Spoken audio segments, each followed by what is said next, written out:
The United States and Iran appear to be close to reaching a deal, which is great news and will likely have a positive impact on both the financial and crypto markets. But there's another signal that the Bitcoin community welcomed as extremely positive. What is it? Stay with us to find out. We'll also break down the actual damage caused by the recent COLDCARD wallet attacks, as well as what could happen to the crypto sector if the long-awaited Clarity Act in the US fails to pass.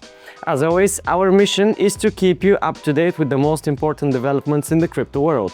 If you want us to continue doing that, please subscribe with the bell, drop a like and leave a comment. All these actions take seconds, they are completely free and they help us grow tremendously. After weeks of rising tension and attacks from both sides, the situation between the US and Iran finally seems to be moving toward de-escalation.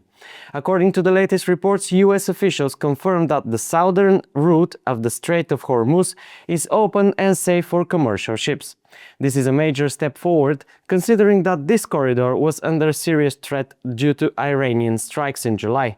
Additionally, US Treasury Secretary Scott Bessent said a deal with Iran is very close and could be finalized within days. Diplomatic sources say the US and Europe are pressuring Oman to accept a temporary agreement that would stabilize traffic through the strait, while Pakistan is also involved as a mediator.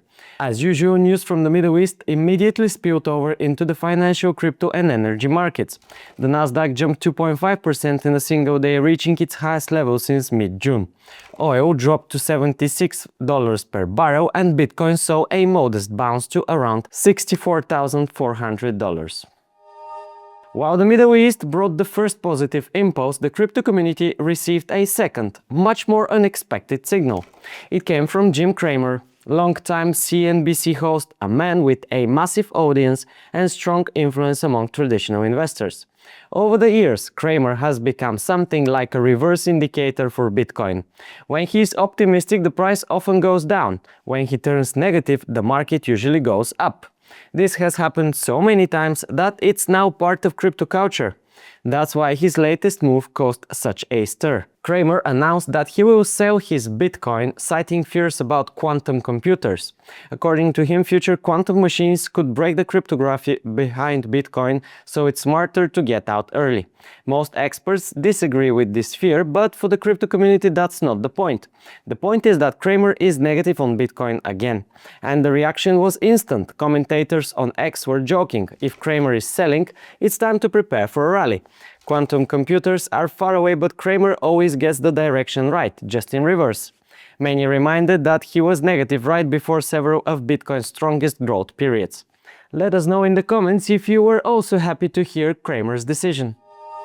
After all the positive signals, the third topic today is far less pleasant: the attacks on COLDCARD wallets, which have already caused more than $100 million in losses.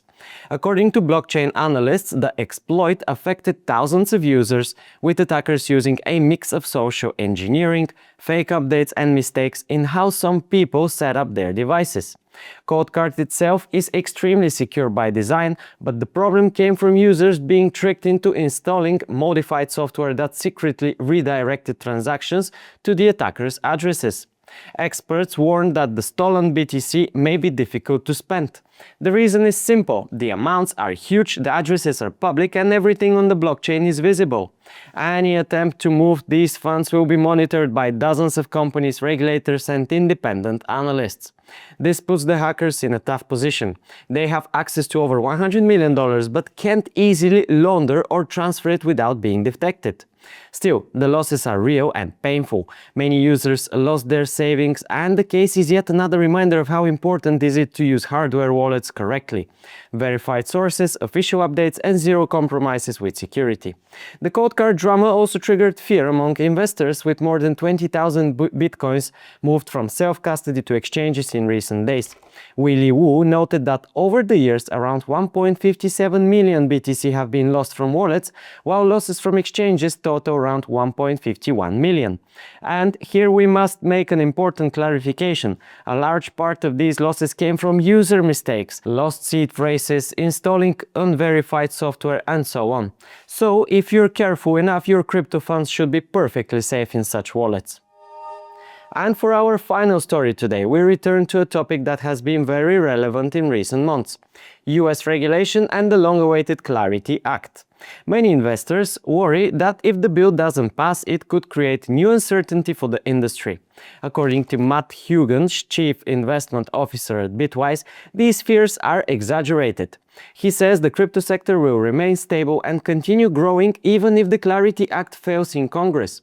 The reason is simple: the industry has already made huge progress. The approval of spot crypto ETFs, clearer rules for digital asset custodians, and the massive entry of institutional players have transformed the market to a point where a single bill can't reverse it. Big financial companies are already in, and they won't leave regardless of political processes. Hugan also highlights something important. US courts have repeatedly limited the SEC's overreach in recent years, gradually reducing regulatory uncertainty. According to him, the crypto sector is far more mature than it used to be, and the absence of a new law won't change its trajectory. That's where we wrap up today, team. Have a great and productive day, and see you tomorrow.